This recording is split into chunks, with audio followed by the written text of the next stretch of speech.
The last of the good tea went into Mr. Verrell's cup, and Sybil Holmcliffe poured it herself. She kept her hand steady.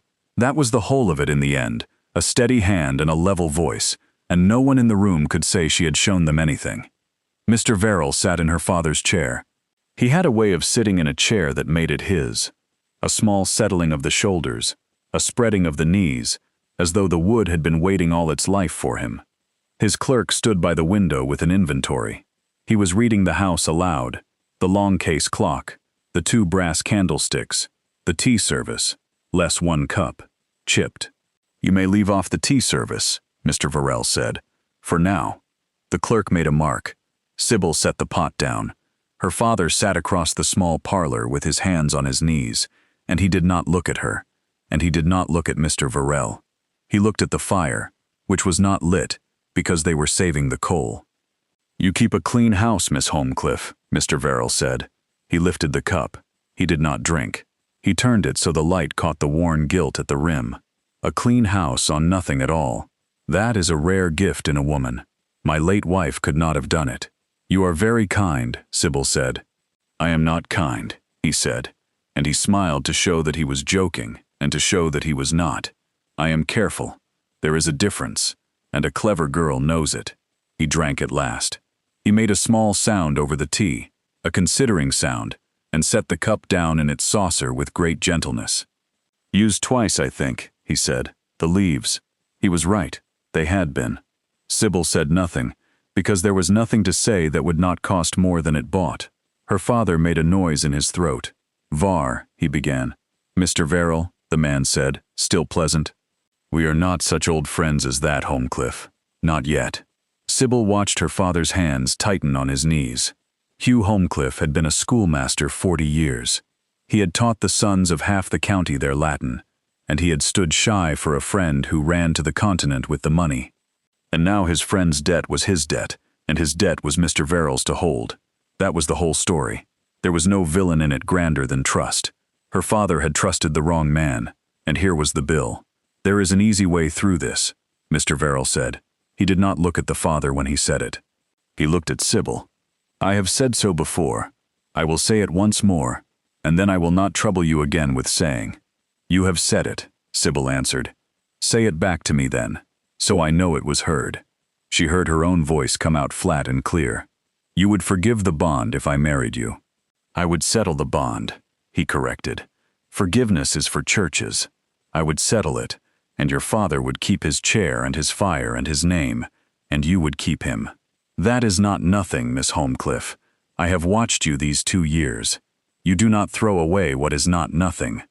Under the table, unseen, he put 2 fingers on the back of her wrist where it rested at her side. Just 2 fingers. Just for a moment. There would be no mark. There was never any mark. He pressed once, the way a man presses a seal into wax to see if it has set, and then he took his hand away and reached for his hat. "Think on it," he said, rising. "I am a patient man in most things, not in all." When the door had shut behind him and his clerk, the little parlor was very quiet. The clock ticked. Her father put his face in his hands. "I am sorry," he said. "Sybil, I'm so sorry." "There is nothing to be sorry for," she said, though there was. "Drink your tea, Papa. It is still warm."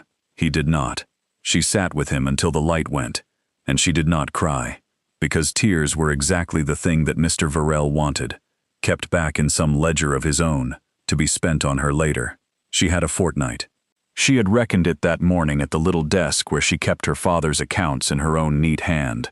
A fortnight before the quarter fell due, and then the Marshalls or Mr. Verrell, and she did not know which of the 2 would be the slower death of the man across from her. There was a third thing. She had not told him of the third thing. 2 days before a letter had come to the cottage with a seal she did not know, a heavy green seal pressed with a bird and a branch. She had read it at the gate out of the wind 3 times over. It was from a Mrs. Enderby, housekeeper on behalf of her mistress, the Dowager Duchess of Briarcliff of Larchgill in the North Dales. The Dowager Duchess required a gentlewoman of education and good character to establish and keep a small school for the children of the tenants upon the estate. The situation was residential. The wage was named. The wage was not large, but it was a wage. and it was 3 counties away from Mr. Verrell. Sybil had taught for her father since she was 14.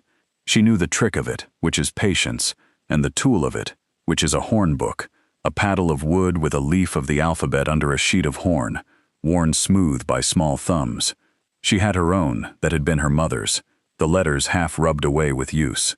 She could teach a child its letters. It was the one thing in the world she could do that a duchess would pay for. She had not told her father because to take the post was to leave him to Mr. Verrell for a fortnight, with no daughter in the house to stand between, and she had not written her refusal either. That night she sat at the cold hearth and turned the 2 futures over, a wage in the north and her father alone, or Mr. Verrell's ring and her father safe, and herself sat in a chair that would be made his the moment she entered it. She thought of the 2 fingers on her wrist, no mark. In the morning she wrote to Mrs. Enderby and said that she would come. She wrote to her father's oldest friend, the curate, and asked him, as a Christian, to look in on the old man twice in the week, and she wrote nothing to Mr. Verrell at all, because a girl who runs does not announce it. She told her father over their bread. He wept, and then he was glad, and then he was frightened, and then, being a good man, he was glad again for her. "You were always the cleverest of my scholars," he said. "Do you know that? Better than the boys, better than all of them. I never told you. A man does not with a daughter. He thinks there is time." "There is time," she said. She did not believe it, but she said it. She packed her mother's horn book, 3 gowns, and the small box of her father's letters. On a gray Wednesday, she took the northern mail. She left the county of Mr. Verrell behind her, watching it go small in the window until it was only weather. She did not know then that she was going to a house that had stopped. Larchgill stood at the head of a dale, gray stone against a grayer fell, with a beck running loud below it, and a stand of larches on the western side that gave the place its name. It was a great house. It was also, Sybil saw, as the trap brought her up the last of the drive, a house half shut. She counted the windows as they came. On the whole of the east front, the shutters were closed, not curtained, shuttered from within, as one shutters a room that will not be used again in the life of the person shutting it. Ivy had got a hold at the corner, and no one had pulled it down. The gravel wanted raking. A great house does not want for hands to rake gravel, unless someone has decided somewhere that it does not matter whether the gravel is raked. "It is a fine old place," she said to the groom who had fetched her, a lean young man named Timms. "It was," Timms said then, as though he had said too much. "Mind the step, miss. It's loose these 3 years." Mrs. Enderby met her in the hall. She was a spare woman of 60, with a ring of keys at her waist, and the tired, watchful face of a servant who has kept a house going out of loyalty long after the reasons for it went away. She looked Sybil over once quickly, and something in her seemed to ease. "You are younger than I feared," she said, "and plainer dressed than I feared. Both are to the good, Miss Holmcliffe. This is not a house for finery. Come, her grace will see you now, and then you will want your tea, and I will show you the room we have thought of for the school." The hall was cold, not the cold of a day, but the settled cold of rooms that are not warmed because no one lives in them. Holland covers lay over the long furniture like snow that had learned the shapes of things. Their steps rang. "How many children am I to have?" Sybil asked. "As many as the mothers will trust to you," Mrs. Enderby said, "which will be none at first, and then a few when they see you do not beat them. We have not had a school here in 20 years. There was a dame in the village once. She died, and no one came after. And the children grow up now able to sign their names with a cross, and no more. Her grace does not care for it. She has said so loudly." A ghost of dry humor crossed the old face. "You will find her grace says most things loudly. It is how she has kept the roof up. Someone in this house had to keep on being loud." She stopped at a door and knocked. "And his grace?" Sybil asked on impulse, because the shut east front was still with her. "Am I to meet the Duke?" Mrs. Enderby paused on the latch. "You will meet him," she said, "or you will not. He is here. He is always here, but you will not see much of him, miss. And when you do, you will do best to notice nothing. That is the whole art of Larchgill, noticing nothing." She opened the door. "Miss Holmcliffe, your grace." Jacoba Dodger, Duchess of Briarcliff, was small and old, and sat very straight in a chair by the one lit fire in the whole of that cold house. She had a face like a good walnut, brown and folded and hard, and eyes that had not gone soft with her years, but only sharper as a knife goes thin. She looked at Sybil for a long moment without speaking. "You have poor people's hands," she said at last. "Good. I am tired of soft ones. Sit. No. There, where I can see your face. I have had my fill of people who arrange themselves out of my light. Now, you taught for your father, they tell me.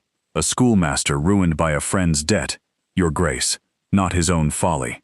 They are the same folly," the old woman said. "Trust is the only folly there is. All the others are only trust wearing a hat." She leaned forward. "I will tell you why I have brought you, Miss Holmcliffe, because I do not care for people who work in the dark. There are 40 children on this estate who cannot read. That is a sin, and it is mine. I have let this house sit and mourn for 20 years. I have mourned with it, and mourning is a great excuse for letting the children go dark. I am too old to mend everything I have let rot. I mean to mend that one thing before I die. You will be the mending. Can you do it? I can teach a child its letters, your grace." Sybil said, "I cannot promise the mothers will send them. The mothers will send them because I will tell them to," Jacobina said. "And you will keep them because you are patient, which I can see in your hands. Or you will fail, which I will also see. There, that is our whole bargain." She sat back. Then, in a different voice, lower, she said, "There is one more thing, and I will say it once. You will hear things of my grandson, that he is cold, that he is mad, that the house is dead because he killed it. People in the dale are very free with a man who does not go among them. You will not repeat any of it, and you will not pity him. He cannot bear pity. It is the one thing in the world he cannot bear. Do you understand me?" "No, your grace," Sybil said honestly. "But I will do as you say." The old woman looked at her, and the hard mouth moved at one corner. Not a smile, the near side of one. "You will do," she said. "Go and have your tea. End. Give her the good hearth in the morning room for her school, not the dairy. I have decided. Yes, I know what I said last week. I have decided differently. Go." Sybil's tea was brought to her small, clean room under the eaves by a maid named Dinah, who was 15 and curious, and could not stop herself. "Is it true you're to teach us letters, miss?" Tim said. "I can nearly do my own name." "Dinah, it's the D that beats me. It goes the wrong road. Come to the morning room on Monday, and we will make the D behave," Sybil said. The girl's whole face opened, and Sybil felt for the first time in a fortnight that she had come to a place where she might be of some use. That was the first night. She learned the house slowly after that, the way one learns a person who will not talk about themselves. She learned that it was 2 houses in truth, laid one inside the other. There was the living house, the kitchen, the morning room, the Dagger's warm sitting room, the servants' passages, the stables where Tim's kept 3 horses too many for the traffic of the place. And there was the dead house, all the east front, shuttered, dust-sheeted, kept clean by Mrs. Enderby, out of a loyalty she could not have explained, but never opened, never warmed, never lived in. A door with a lock stood between the two. Mrs. Enderby had the key on her ring, and never used it. She learned that the servants loved the Duke and never said so, and would not have known the word for what they did instead, which was to guard him. Osgood the butler, who was 70, and moved like a much younger man near the master's rooms. Ridley, the Duke's own man, silent as a held breath. They arranged the house so that the Duke need never come upon a stranger, need never be seen at a bad moment, need never be asked a question he did not wish to answer. They had built a wall of small kindnesses around him, and they stood on it and they watched. And she learned the thing about the tea. She learned it from Dinah, who told her because Dinah told everything. Every morning, Dinah whispered over the mending the second week. Ridley brings it up to the breakfast room at 8. A pot and 1 cup, and it's set at the far place, the place by the window. And his grace comes down and he sits, and he does not drink it. Not a drop, miss. He sits the hour with it going cold in front of him, and then he gets up and Ridley takes it away and pours it out. Every morning. 20 years, Osgood says. Well, She corrected herself, scrupulous. Not 20. Ridley's not been here 20, but long as anyone. Every single morning. A cup of tea he never drinks. She shivered, half in delight, half in real fear. They say it's for a ghost. They say he pours it for a ghost, and the ghost drinks it. And that's why the east front's shut, because the ghost lives there. And if you go in, you'll thread your needle, Sybil said. But she thought about it in the dark, more than she meant to. A man who orders every morning of his life a cup of tea that he will not drink, at a place at the table where no one sits. She had come to a house that had stopped.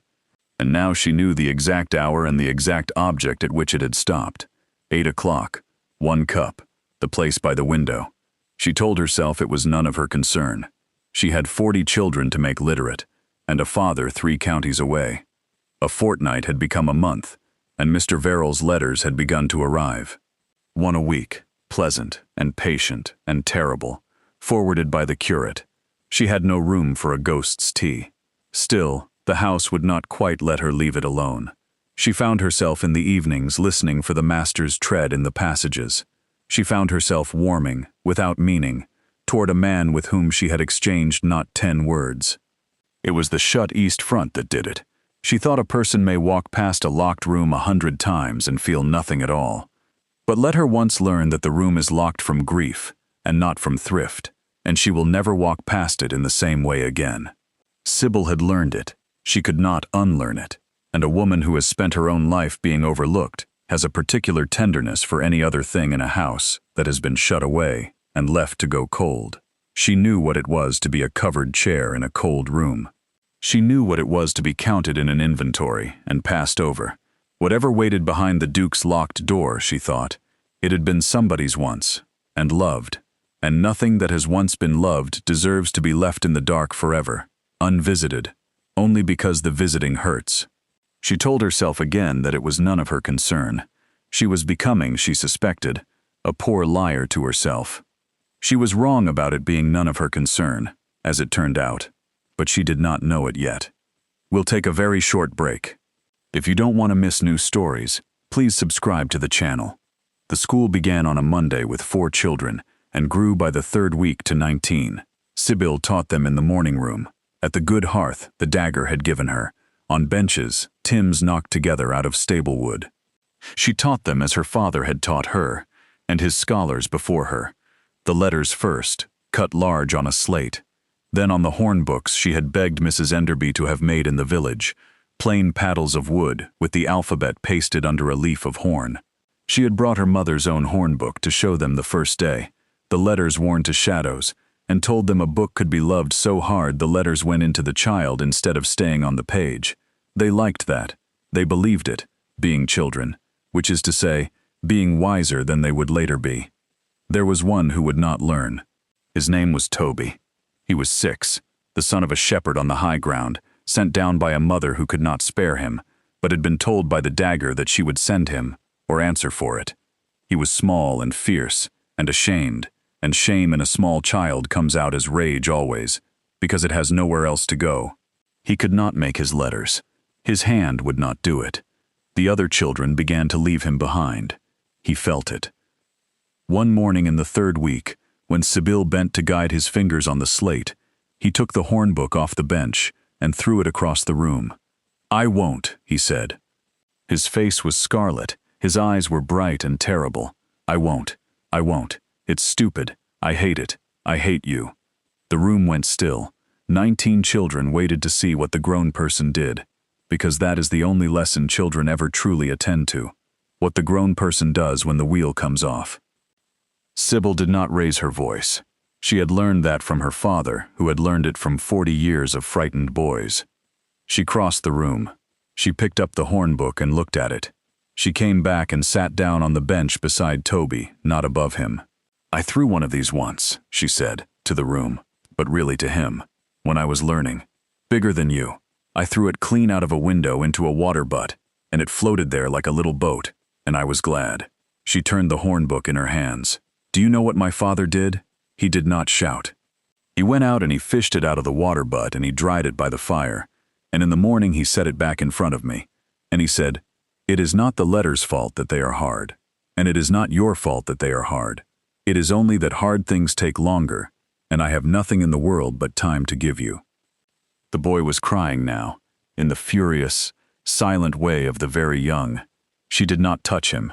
She set the hornbook down between them, not in front of him, between them, and she left her own hand resting near it, and she waited. "I have nothing in the world but time to give you, Toby," she said. "We will make the letters behave. Not today, if you like, but we will. 1 second, 2, 3. He put out one grubby finger after a while and touched the corner of the horn. That was all. It was enough. She began very quietly to talk of something else, and the room breathed again, and the lesson went on. She did not know that the door to the passage stood ajar. She did not know that a man had been passing. He passed 100 times a day in that stopped house on his way from nowhere to nowhere. He had heard a child's voice cry, "I hate you." He had stopped as though struck, one hand against the wall. She did not know that he had stood there through the whole of it, unseen, unbreathing. She did not know that when she said, "Hard things take longer," something had come apart in his chest. It had been held together badly, with wire and habit for 20 years. She only knew what she found going out an hour later. The passage was empty. One of the Holland covers on the hall furniture had been disturbed, pushed half off a chair. It was as though someone had sat down there suddenly, in the cold and the dust, because his legs had stopped serving him. She straightened it without thinking and went to her dinner. That was how she first met the Duke of Briarcliff. Not at all, and then all at once. It was 4 days later, in the grey before 8, when she could not sleep for a letter from Mr. Verrell that had come the evening before. The 4th letter, and the tone of it changed, the patience in it wearing thin at last, a date named. She had come down to the cold morning room to sit with her slates and her fear, and she had lost track of the hour. The door opened, and he came in, and neither of them had expected the other. He was tall and dark-clothed, and younger than the house had led her to imagine. 32, perhaps no more. Or dark hair, dark at that hour. Dark brown eyes that had the particular flat exhaustion of a man who does not sleep and has stopped expecting to.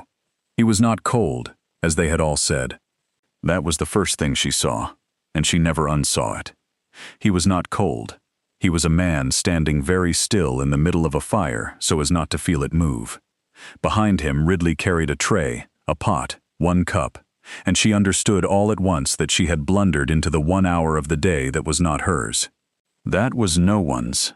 That belonged to the ghost. "Forgive me, Your Grace," she said, and rose and gathered her slates. "I did not mark the time. I will go."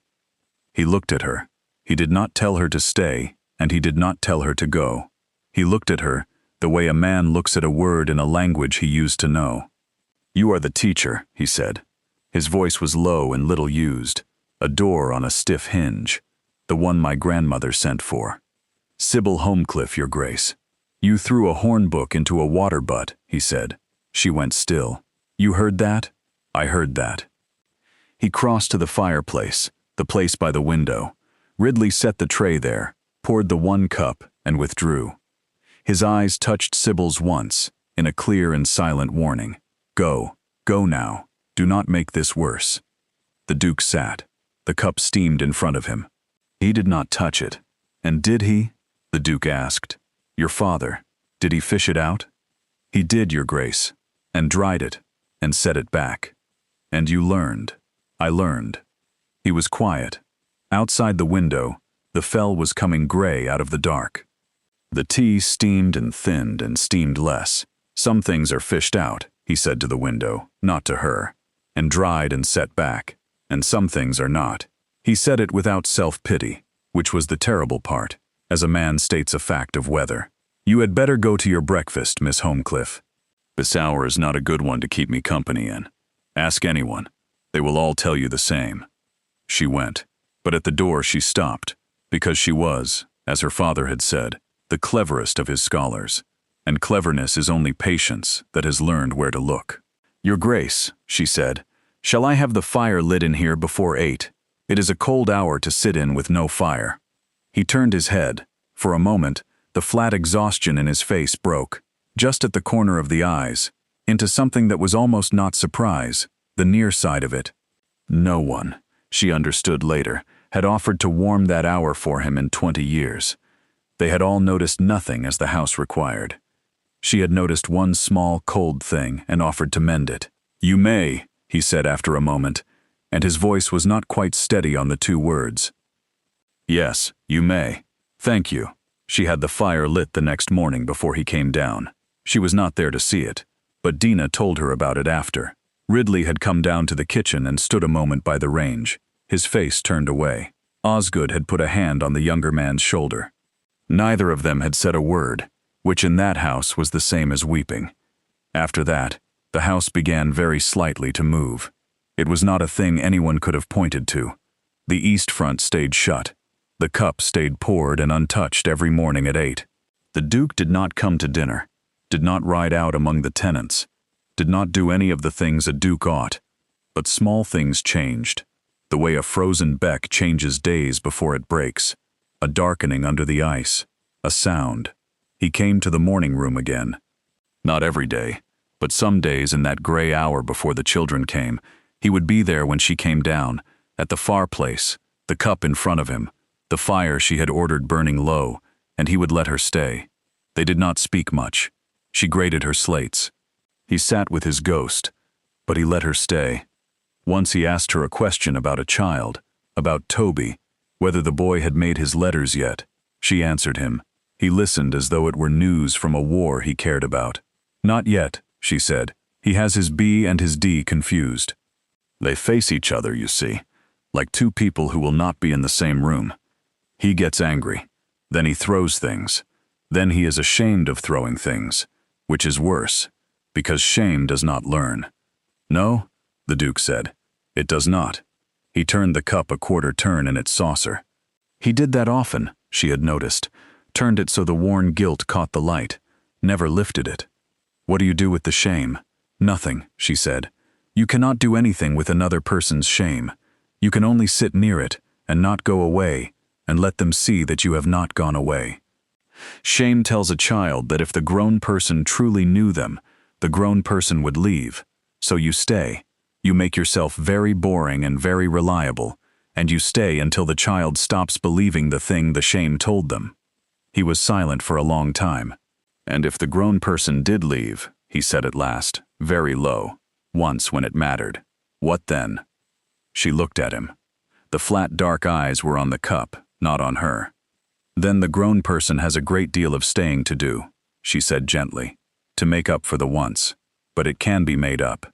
I have never met a leaving that could not be made up, if the person is alive to make it up to." Something moved in his face. He did not answer, but the next morning when she came down, he had drawn the second chair a little nearer the fire, so that she need not sit in the cold to grade her slates. He did not remark on it, neither did she. It was, she understood, the largest thing he had done for another living person in a very long time, and to remark on it would have been to frighten it back into hiding. The change in the Duke was a change in the geography of the house before it was anything else. For a fortnight he had come to the cold morning room only in the gray hour before the children arrived. He had gone before they came, as though the school and its noise belonged to a country he was not permitted to enter. Then one damp morning he did not go. The children came in, stamping and steaming from the wet, 19 of them. They hung their wet things by the fire that Sybil now had lit each day, and the Duke of Briarcliff was still there in the corner with his cold cup. He did not rise. He did not leave. The children took him in the way children take in weather. One of the smaller girls dropped him a curtsy out of habit, and thought no more of it. Toby stared at him a while. Frankly, the way the very young stare, and the Duke stared back with equal gravity, and some treaty was concluded between them that neither could have named. Then the slates came out, and the lesson began, and the great man in the corner became, for the length of an hour, merely a fixture of the room, like the fire or the window, or the smell of wet wool. Sybil taught as though he were not there. It was the kindest thing she could do, and she knew it. To make anything of his presence would have been to put a hand out and touch the thing that was healing before it had knit. So she called the children up one by one to the slate and heard them stumble through their letters, and did not once look to the corner to see whether he watched. He watched. She knew it without looking, the way one knows the sun is on one's back. He came again, the next day, and the day after. Soon it was understood in the house that His Grace sat at the back of the school in the mornings now, and that no one was to remark on it. It was understood the way the important things at Larchgill were always understood, which was without a word said. Osgood did not remark on it. Mrs. Enderby did not remark on it. But Sybil once caught the old housekeeper standing very still in the passage, her hand pressed flat to the wall. She was listening to the sound of children and the low occasional rumble of the master's voice. Her tired face was doing something it had not done in years. Only one poor cousin of the family remarked on it, and only with her eyes, and what her eyes did was grow more frightened by the day. It was Toby who broke the last of the ice, though he never knew it. The boy had fought his letters for a month. The B and the D would not stay apart in his head. They faced each other, Sybil had said, like two people who would not be in the same room, and Toby could not tell which was which. His failing shamed him, and his shame made him wild. But Sybil had nothing in the world but time to give him, and she gave it, morning on morning, without heat and without hurry, until one gray Tuesday the thing simply came. He was at the slate. He had the chalk. Sybil said the word bed gently and waited, and did not help. And Toby bent his whole small body to the work, his tongue between his teeth. He made a B that faced the right way. He made a D that faced the other. He set them down in their proper places with the E between. Then he stood back. He looked at what he had done, and he understood that he had done it. His face when it came up was a sunrise. "I did it," he whispered, then louder to the whole room, to the fire, to the window, to the great silent man in the corner. "I did it, miss. I did it."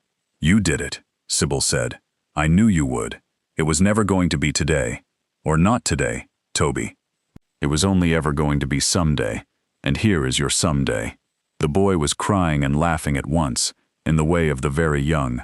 The other children cheered him, because children are generous when they are not frightened. And in the corner, the Duke of Briarcliff sat with his cold, untouched cup. He watched a shepherd's boy of 6 be forgiven a month of failure, and welcomed into his letters. Sybil glanced once to the corner. Only once. She saw that the great man's face was wet.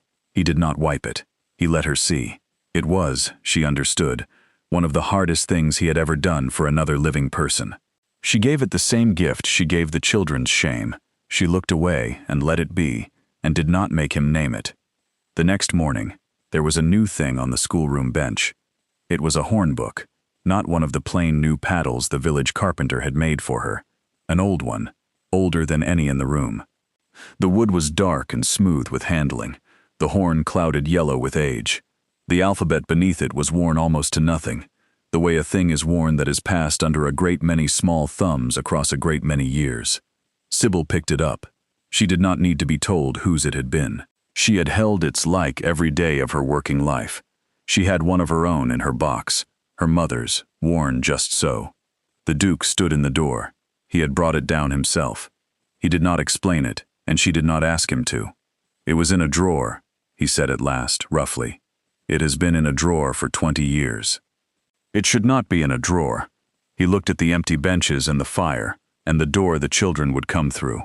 "I would rather it was used until it was gone entirely than kept whole in the dark. She said that to me once about a book. I did not understand it then. I think I begin to." "I will use it until it is gone entirely," Sybil said. "I promise you that." "I know you will," he said. "That is why I brought it to you, and to no one else." And he went before she could answer, in the way of a man who has said the largest thing in him and cannot stay in the room with it. She wrote to her father that week. She did not tell him about the Duke. She told him about Toby. She told him about Denina, who could now write her whole name. She told him about the dagger who had taken to sending for her in the evenings to be read to and to be argued with, which the old woman enjoyed more. She did not tell him that Mr. Verrall's date was 11 days off. She did not tell him that she lay awake reckoning sums that would not come right no matter how she moved them. A small wage against a debt that would have swallowed 40 such wages whole. There was no way through. She had known it since the coach. A month at Larchgill had only made the walls of the trap prettier. On the 11th day, or near it, Mr. Verrell would go to her father, and there would be the Marshalsea, or there would be the ring, and she was 3 counties away and could stop neither. She had run, and running had bought her a month of being useful. That was all it had bought. It had not bought her out. She folded the letter and sealed it.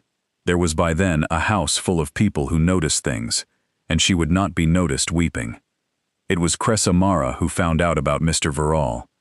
Sybil had understood Miss Mara from the first evening, because Sybil had spent her life among people who had less than they needed and were terrified of losing even that.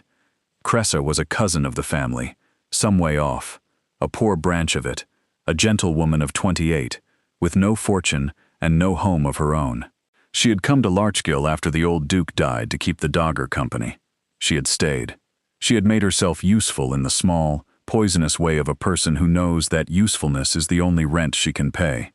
She ordered the linen. She scolded the maids. She sat at the Dogger's other hand and waited. Her patience had gone hard and bright as glass. She had built her whole life upon one hope, that one day the Duke would wake from his long grief and look about him for a wife.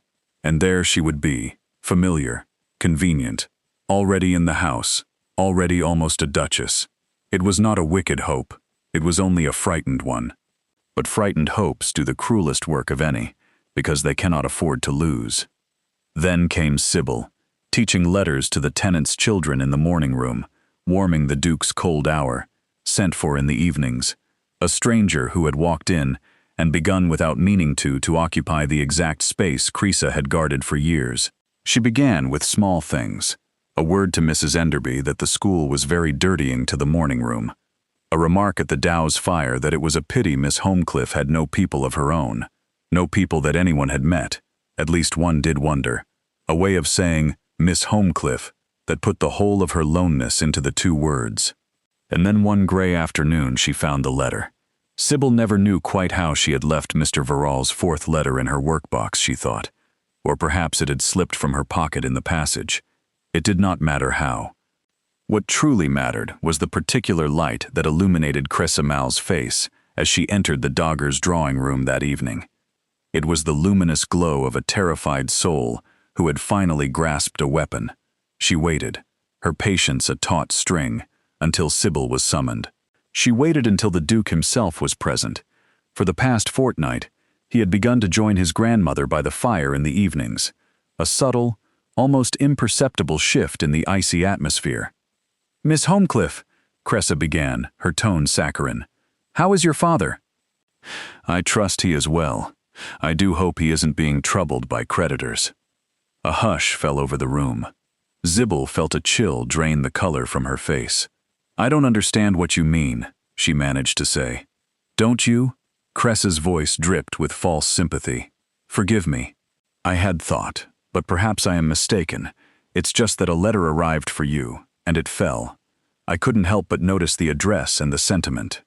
Cressa's eyes, now alight with a cruel, miserable brilliance, continued. "A Mr. Verrell, writing so very often, making what seems like a most particular offer. I merely thought her grace should be aware of the sort of entanglement she has welcomed under her roof and placed amongst the children. It is all out of genuine concern." Sybil stood frozen, unable to utter a word. There, in the warmth of the room, before the Dogger, before the Duke, lay her ruin, exposed like a trap sprung on the fine carpet. The debt, Mr. Fall, the ring she had fled from and yet could not outrun. All she had ever craved in this world was a single sanctuary where she was simply Miss Holmcliffe, the teacher, and not Holmcliffe, the disgraced daughter of a ruined man. A place where those 2 fingers on her wrist could never reach. Cressa, however, had tracked her across 3 counties and dragged them into the light anyway. "That will suffice, Cressa," the Dogger Duchess commanded, her voice slicing the room in 2. "You have made your point. There is no need to embellish. Go to your room." "Your Grace," Cressa protested weakly. You only wished me to know." "Yes, I know. Go to bed." Cressa departed, her face crumpling as she reached the door. For a terrified person who unleashes their only weapon and receives no gratitude, feels the recoil most keenly. And Sybil stood in the center of the room, her ruin laid bare, her eyes stinging, thinking, now they will send me away. Now I will return to Mr. Verre's county with nothing, not even a month of being useful. Only a scandal I've brought into a duchess's house. Sit down, girl, Jacobina said, her voice sharp. You are white as a sheet. Sit. Take some brandy, diluted. Sit down and tell me everything, and do not spare the unpleasant details. I am too old to be shocked, and too close to death to gossip. Who is Mr. Var? And Sybil, with nothing left to lose, told them of the friend who had run the estate, the debt that had followed her home, the bailiff's inventory, the tea brewed twice, and the 2 fingers on her wrist that left no mark. She spoke of the offer, the date, 11 days away, now 6. Of her father, alone in the cold parlor. She told it all plainly, without tears, her voice level, trained for precisely this moment. When she finished, the room was steeped in a profound silence. The Duke had not spoken a single word throughout her confession. He sat a little apart from the fire, shrouded in shadow, his face unreadable to Sybil. But when she mentioned the 2 fingers on her wrist, she heard him stir. It was a small, sharp movement, the sound of a man's hand clenching. As she looked, his knuckles were stark white against the armrest of his chair. His face, she realized, was not cold at all. 6 days, the dogger said. 6 days, Your Grace. The old woman was silent for a moment, then addressed the fire in a peculiar voice. And she ran 3 counties to a stranger's house, rather than accept the ring. She paused. Do you hear that, Lionel? Her sharp old eyes, fixed on her grandson, held a look Sybil couldn't decipher. A challenge, an ancient grief, a question echoing from 20 years prior. Some of us stayed in the house and let the ghost drink the tea. And some of us ran, made ourselves useful 3 counties away, taught the shepherd's children their letters while the sum came due. I know which I consider the braver choice. The Duke rose abruptly, the scrape of his chair a sudden intrusion. For a fleeting moment, Sybil feared she had cost herself everything, that the very grief of the house had coalesced to expel her. But his gaze wasn't angry. He looked at her as he had on that first gray morning, as if she were a word in a language he once spoke fluently. Then his eyes drifted to the dark window. Go to bed, Miss Holmcliffe, he said, his voice rough. Nothing will be decided against you tonight. You have my word on it, for what a man's word is worth in this house. He left the room, and Sybil heard his footsteps recede, not towards his own chambers, but in the opposite direction, towards the locked door, towards the dead east wing, where no one ever ventured. Sleep eluded her. Past midnight, she surrendered to wakefulness, wrapping herself in a shawl and descending to the morning room to sit by the dying fire, her own small room under the eaves having become unbearable with the looming reckoning of 6 days. The morning room was not empty. The Duke sat at the far end, by the window, in the darkness, unlit by any candle. The fire she had ordered, stoked each dawn, was now a mere scattering of embers. There was no tea. It was not the hour for tea. Yet he sat, his posture radiating a familiar companionship with an absence. She should have left. She knew it. Mrs. Endy's entire philosophy of household management was predicated on noticing nothing. And here was the most profound nothing of all. The sensible course of action was to withdraw and allow him his solitude. She did not withdraw. She was 6 days from losing her father. She was tired of noticing nothing. There is a peculiar courage that blossoms at the very nadir of fear, when a person has so little left to lose that even the smallest terrors are disarmed. Your Grace, she said from the doorway, why do you order the tea? He did not turn.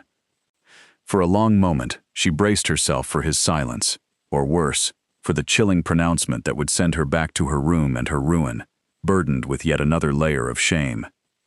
Everyone has wanted to ask me that, he said into the darkness, his voice echoing 20 years of unspoken questions. No one ever has. Do you know why? Because they were told not to pity you. Because they were told not to pity me. A short breath escaped him, a sound that was almost a laugh, yet held no mirth. And you? Were you not told? I was told, Sybil said. By her Grace, on the first day, She said it was the one thing you could not bear. Then why do you ask? She entered the room, not approaching him directly, but taking the second chair, the one he had drawn closer to the fire for her a fortnight ago. She placed her cold hands on the dying embers and spoke the truest thing she could articulate. "Because I don't believe it is pity you cannot bear," she said softly. "I think you have received a great deal of pity, and you have built a shell against it, and the shell works. I believe what you cannot bear is for someone to see the truth plainly, without pity, the way one sees the weather, and still remain in the room. I have been staying in your room, Your Grace, through the cold hours, for a fortnight, and I have not pitied you, and I have not gone away. So I am asking, why do you order the tea?" The silence stretched, thick and heavy, until the fire settled, an ember falling with a small, sharp sound that seemed deafening. Then, the Duke of Briarcliff began, in the dark, in the low, unused voice of a man unlatching a door sealed from within for 2 decades, to tell her. "My mother taught me my letters," he said, his gaze fixed on the table by the window, the place where the cup would sit. Sybil remained still. She had learned this art from the children. The entire skill of receiving difficult truths lies in becoming utterly still, utterly reliable. Then, the storyteller can forget your fear and remember only your presence. "Her name was Mary Ann," he continued. "She married into this house, and it did not embrace her, because she came from humble origins, and the elders here valued grandeur. My father, he was not unkind, but he was absent in the way great men are, even when they occupy the same room, so it was just my mother and me. In the mornings, before the house stirred, we would come down to this room. She would make the tea herself. She disliked waking the servants so early. She would set a cup for me. Milk, no strength, a child's cup, and one for herself, and she would teach me my letters from a horn book, much like yours, worn like yours." He paused. "I loved it. God help me. I loved it more than anything in my life, that hour that was ours, an hour no grand person could intrude upon. Do you understand? It was the only warm hour. The rest of the house was cold, grand, and it did not want her, and it barely noticed me, but that hour was warm." "I understand," Sybil whispered, her voice barely audible. "I was 8, the Duke said. There is one morning I have preserved for 20 years, exactly as it was. I do not want it. It arrives anyway. Every morning at 8, it arrives." His hand found the empty saucer on the table, the place where the cup would be at 8, and rested there. "I was cross that morning. I don't even remember why. Some childish pique, a pony I'd been promised and not received. Something of that magnitude, I think. And she placed my cup before me and opened the horn book. And He stopped. Sybil waited. 6 days. She thought, yet not entirely thought it. She was wholly immersed in the dark room, wholly with the 8-year-old boy. "I pushed the cup away," he said, his voice even flatter now. "It slopped, and I said I hated the letters. I hated the horn book. I hated her teaching me, that it was childish. That a duke's son should have a proper tutor, not his mother playing at it." His voice did not break, which was more terrible than breaking. It became very flat, very careful, the voice of a man balancing something precious over ice. "I said, I wish you would leave me alone. I wish you would just go away." And she didn't shout. She was like you. She didn't shout. She just looked at me. She was hurt. I saw that she was hurt, and I was glad. For one moment, I was glad, because I was 8 and cross, and I had made a grown person feel the thing I felt. And then I got up, and I left my cup, and I went out, and I did not do my letters. And that was the last morning. "She fell ill," Sybil murmured. "A fever that week. It swept through the dales that spring," he continued. "It took 3 children in the village, and the blacksmith, and my mother. 5 days. I wasn't allowed to see her at the end. They feared it would spread. So the last memory, the last morning I had of her, whole and well and ours, was that one. The cup pushed away. I wish she would just go away." He turned the empty saucer a quarter turn, an old, ingrained gesture, the guilt that was not there catching a light that did not exist. "And she went away, and I have been trying to take it back for 20 years, and there is no one alive to take it back to. And so I order the cup at her place at 8, and I do not drink it, because to drink it would be to have the morning at last, the warm morning. And I do not deserve the warm morning. I threw it away, so I keep it in front of me, cold. I do not touch it. That way, I never forget, not for a single day, that I threw away the last warm hour my mother ever offered me. I told her to go away, and she did. The fire had almost died. In the grayness, before dawn, Sybil could just make him out, his head bowed at the far end of the room. 20 years of penance, poured out cold onto the table before him. She did not tell him it was not his fault. That would have been the lesser comfort, and it was true, and it was useless, because he knew it was true, and it had never once helped. She sat with it for a moment, the way she sat with Toby's shame, and then she spoke the truth she did believe, which was harder and better. "Do you know what my father said?" she asked, when she had thrown the hornbook into the water butt. "That it was not the letters' fault. That it was not the letters' fault that they were hard, and not mine, that hard things take longer." She leaned forward. "You were 8, Your Grace. 8-year-olds throw away the thing they love most fiercely, when the shame becomes too immense to bear, because they have nowhere else to put it. You did not stop loving that hour. You loved it so much that being cross about a pony felt like a betrayal of it, and the only way an 8-year-old can endure feeling like a betrayer is to become one, loudly and decisively, and get it over with. You didn't tell your mother to leave because you wanted her gone. You told her to leave because you were 8 years old, full to the brim, and couldn't contain what you felt, and it spilled out as the worst words you knew. Every child in my school has said, 'I hate you,' to the person they love most in the room. Toby said it to me a fortnight ago. Do you think Toby hates me?" "No," the Duke said after a moment. "No, he does not." "And do you think his mother, if she heard him say it and then died that week, would spend 20 years believing her child had truly wished her gone? Or would she know, the way a mother knows, that it was only the sheer size of the feeling coming out the only door it had?" He was silent. And then Sybil said the last thing.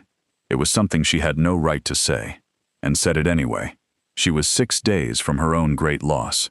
She knew, suddenly and completely, what she would want a stranger to say to her father afterwards. "Your Grace, your mother taught you your letters. That is the whole answer to this. A woman who teaches a child its letters is a woman with nothing in the world but time to give it. That is what teaching a child to read is. It is the pure gift of time. Hour on hour of the hardest and most thankless kind. Your mother gave you that hour every single morning, because she loved you past all sense. She loved you enough to wake before the servants and warm the cold hour with her own hands. Do you truly believe that woman took one cross mourning to her grave as your true heart, one cross mourning from her 8-year-old boy? Or do you believe she forgave you before you were out the door? Before you had finished the sentence? The way I forgave Toby before he had finished throwing, because that is what love is, Your Grace.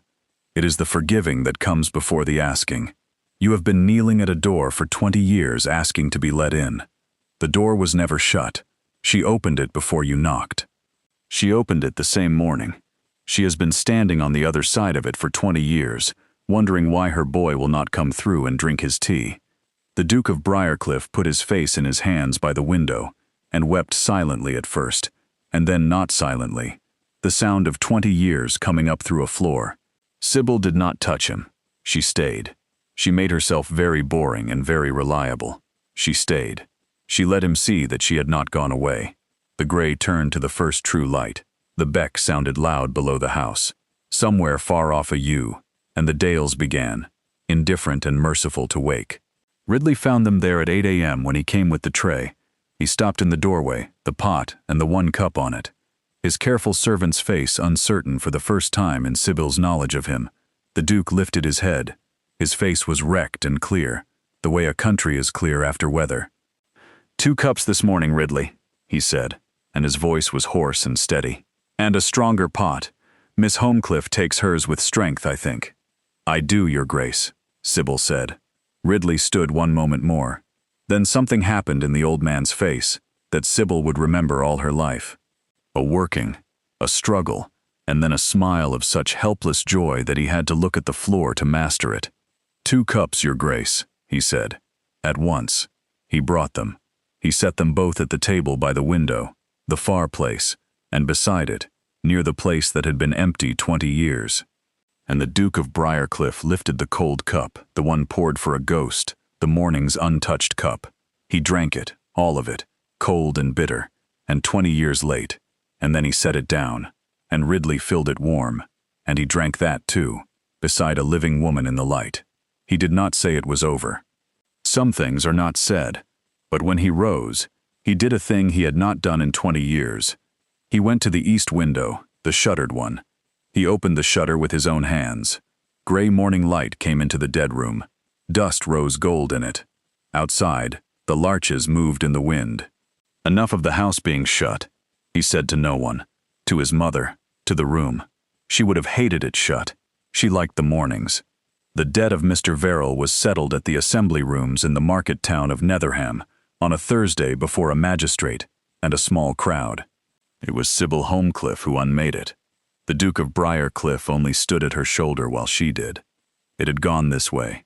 The morning after the dark room, the Duke had sent for his man of business, and for the dagger, and for Sybil, and had laid the whole matter on the table like a survey. "I can pay it," he had said. "It is nothing to this house.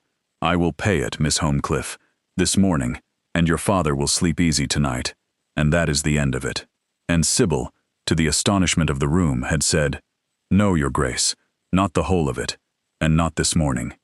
Because she had kept her father's accounts in her own neat hand, and she knew the debt to the penny, and she knew a thing besides. She had reckoned Mr. Verrell's figures 100 times in the cold, and they did not come right.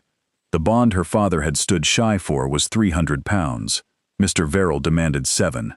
The difference was not interest, though he called it interest. It was padding. It was the padding a hard man puts on a debt when the debtor is too frightened and too ashamed to reckon it himself. Fees, charges, compounding upon compounding, a scaffold of small false sums built up over 2, around one true small one. "If you pay him £700, Your Grace," Sybil said, "you will have paid a liar for his lie, and he will do it again to some other frightened man with a daughter, because it will have worked. Pay him the 300 that is true in open court, where he must show his book, and let the county see how the other 400 was made. That is not for my father only. That is for the next man's father." The Duke had looked at her a long moment, and then he had smiled, the first whole smile she had seen on him, and had changed his face entirely, so that she understood with a small private shock exactly how young he was. "You are your father's daughter," he said, "the cleverest of his scholars. Very well, Miss Holmcliffe. Open court. Show your working." So they went to Nethercombe, and Mr. Verrell came expecting a duke's purse and a frightened girl. He found instead a magistrate and a full room. He found Sybil Holmcliffe with her father's accounts in her own neat hand, laid open beside his own book for any man to read who had his letters. She read them aloud plainly in her level teaching voice, the true sum and the false one, the 300 and the padded 7, line by line, fee by invented fee, and the room grew colder toward Mr. Varr with every line, because there is nothing an English market town hates like a cheat found out with his own book open on the table. Mr. Verrell's face, as she read, went through its changes. The pleasantness first, the smile that was and was not a joke, then a kind of straining as he saw the figures marshaled against him by a girl who could reckon, and then at the last something else. The magistrate asked him coldly whether he could account for the £400, and there it was, the thing the dagger had promised she would find in every hard man if she looked, the human fear under the cruelty. For Sybil, watching him, understood something suddenly. Mr. Verrell had been a frightened man too, once. A debtor's son himself, perhaps, clawing up out of a cold childhood, grasping and grasping, because a man who has once been poor and ashamed can never feel that he has enough. She did not forgive him. But she saw him, and seeing is not the same as forgiving, but it is not nothing either. The magistrate struck out the 400. The Duke of Brickcliff paid the 3 that was true on the spot in good coin, and took the bond and tore it, and he added one thing quietly to Mr. Verrell as the room broke up. Not a threat. The Duke did not deal in threats, but a plain fact, the worst thing a proud, grasping man could hear. "You will not be received in this county again," he said. "Not because I forbid it. I have not that power over a free man, but because they have seen your book now, all of them, and they will not forget it. You made yourself poor today, Mr. Verrell, in the only coin a place like this keeps. I am sorry for it. I mean that. I think you have been poor a long time in ways coin does not mend, but you will not touch this family, nor any family here again." And Mr. Verrell took his hat and went, a smaller man than he had come. Sybil felt no triumph watching him go, only the sad, level thing the dagger had taught her to expect, that a man's defeat is a man's defeat, even a bad man's, that there is no pure joy to be had in it, only justice, which is colder and better. There remained Cresa Mal, and Sybil dealt with her, which surprised everyone, most of all Cresa. The Duke would have sent her away, he said as much curtly the day after Nethercombe, that a woman who would open a stranger's letter and lay her ruin before the house out of spite could not stay under the same roof as the children. And Sybil, who had every reason to want Cresa gone, said no. A second time, she found Cresa in the linen room. The woman had taken to hiding there since the evening her weapon recoiled. She was folding sheets that did not need folding. A frightened person who has lost her one hope needs her hands to be busy or she will fly apart. "You have come to gloat," Cresa said, not turning. Her voice was thin. "Well, gloat. You have won. You have the school and the dagger, and now I am not blind. Whatever else, now him. You may as well gloat.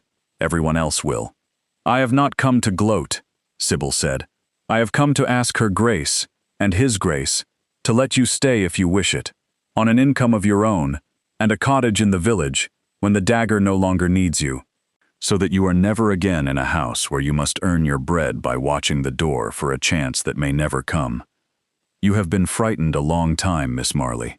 I know how that tastes. I have been tasting it a fortnight, and you have been tasting it years. The woman who tried to put my ruin on the table." Cresa turned then. Her hard, bright face had cracked straight across. Under it was only a tired, terrified woman of 28, a woman who had spent her whole youth being the one who stayed and useful, and never the one who was chosen. "Why?" she said. "Why would you do that?" "I would not have done it for you." "I know," Sybil said. "That is rather the point."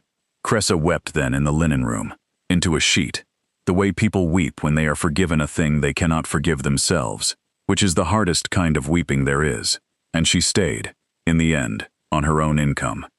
She grew not into a warm woman, for she had been too long frightened for that, but into a bearable one, a useful one, in time an aunt of sorts to the children. It was more of a life than the glass-bright waiting had ever promised her. "You are a fool," the dagger told Sybil that evening with enormous approval. "A soft-handed fool. Do you know what I said about soft hands the day you came? I take it back. I have watched hard hands run this house into the ground for 20 years, mine among them. It is the soft ones that mend it. Go and marry my grandson before he loses his nerve. He has only just found it. Do not make him wait for you to find yours." But the decision, when it came, was Sybil's, and she made it the way she made all her decisions, plainly and last, after everyone else had finished arranging her future for her. The Duke did not ask her as a duke asks. He asked her at the table by the window at 8 o'clock in the morning, over 2 warm cups of tea, with the east shutters open and the light coming in. "Your father is safe. The debt is gone. You are free, Miss Holmcliffe. I want you to hear that first, before I say anything else, because I will not have you think it is bound up together. Whatever you decide, the school remains yours. Your wages are yours. You keep your room, my grandmother's hearth, and this house's protection for your entire life, whether you are married or single, whether you belong to me or no one else. That matter is settled, no longer up for debate. I arranged it because it was the right thing to do, not as a transaction. Do you believe me?" "I believe you," Sybil said, and she truly did. He then turned the cup a quarter turn, an old ingrained gesture, but now the cup was warm and full, and he was merely turning it to occupy his hands, a habit she found herself strangely fond of. "Then I will tell you this. For 20 years, I have been a man at a standstill, living in a house that stood still. You walked in and ignited the cold hours. You asked me the one question no one else had the courage to ask. You stayed in the room while I answered it. And I never again want to drink my morning tea alone. Not because I would die from it. I wouldn't. I didn't die from it for 20 years. But because at 32, I have finally understood what my mother knew, that the warm hour is the essence of everything, and it is meant to be shared. I have wasted 20 years of mornings. I do not want to waste another. He looked at her. The flat exhaustion had long since vanished from his eyes. What remained? She found she couldn't look away. Marry me, Sybil. Not to save your father. He is saved. Not to become a duchess. You care nothing for that, which is half the reason I ask. Marry me because you drink your tea with strength, and I have learned to, and because you are the only person alive who has looked at the worst of me, plainly, without pity, and stayed in the room. Marry me, and share the mornings. Sybil was quiet for a moment. Outside, the larches swayed. She thought of the cottage 3 counties away, of her father, of the 2 fingers on her wrist that would never touch her again. She thought of Toby, who had managed to make his bee behave last Tuesday and had wept with pride over it. She thought of an 8-year-old boy at this table, and of the woman who had woken before the servants to warm his cold hours, and what that woman would wish for her son, who had been so still. I will marry you, she said, on my own terms, Your Grace, as I do everything. Name them. The school stays, whatever else changes. The children always come first, at the good hearth. And I will teach them myself, duchess or no. The east front remains open. The mornings are ours. It is no one's business, just as it was your mother's and yours. But the door will never again be locked against anyone, living or dead, and there will always be tea for whoever needs the warm hour, drunk warm, in the light. She extended her hand across the table, over the 2 cups, the way one extends a hand to seal a true bargain, not a false one. Those are my terms. Will you have them? He took her hand. He did not press 2 fingers to her wrist to check if it had set. He held her entire hand in his entire hand, warmly, the way one holds something not to test it, but simply, at last, to keep it. I will have them, said Lionel, Duke of Briarcliff. All of them, gladly. And then, because he had learned from her that the grandest things are best stated plainly, like the weather, it was you I meant that first morning, when I said some things are not fished out and dried and set back. I thought I was one of them. I was wrong. You fished me out, Sybil. You dried me by the fire. You set me back. Hard things take longer, she said. That is all. You were only hard, Your Grace. You were never thrown away. They were married in the small church at the foot of the dale in the spring. Hugh Holmcliffe gave his daughter away, his hand not quite steady, his face shining. He wept. He was glad. And then he was glad again. He came to live near them afterward, in a cottage the Duke found for him. He taught Latin twice a week to any boy in the dale who showed a talent for it, and in his last good years he grew into a man who had himself been fished out and dried and set back by the daughter who had run 3 counties rather than be sold. A year later, there was a christening. It was a girl. They named her Mary Ann. The old dowager held her at the font. Her hard walnut face finally softened. She did not pretend it hadn't been hard. She was too near the end of her long life to spend any more of it noticing nothing. She lived to see the child walk, and to hear her say her first letters. She died in the autumn of the 2nd year, in her chair by the fire, with the whole warm house around her, and the east shutters open. It was the one grief that all the new happiness could not undo. It did not try to. Some griefs are simply love with nowhere left to go. The family did not shut a single shutter for hers. The mornings went on. Every day at 8, in the room by the window, the light streamed in, and the larches moved on the fell. Ridley brought a stronger pot. In time, he brought 3 cups, and then more, as the years and the children added themselves. And the Duke of Briarcliff drank his tea warm beside his wife, at the table where his mother had taught him his letters. It was the same table where his own daughter, in time, learned hers from a hornbook worn to shadows at her mother's knee. The alphabet seeped from the hornbook into the child, hour by hour. the pure gift of time. The cup was never again poured to go cold. It had gone cold for 20 years, waiting for a boy to come back through a door that had never truly been shut. He had come back through it at 32, led by a woman with poor people's hands, who had asked him one gray morning, at the bottom of her own fear, the question no one else had dared. "Why do you order the tea?" Because it had been his mother's love, kept frozen, and a thing that is only hurt is not thrown away. You keep it, and you learn what it was, and you save what can be saved. And the warm hour, it turned out, could be saved entire. It had only been waiting all along, on the far side of a door, for someone brave enough and plain enough to sit down in the cold beside a stopped man, and stay, and not go away. This time, the cup was not left to go cold. This time, they drank it together in the light, and the house did not hold its breath any longer, but breathed, and warmed, and lived.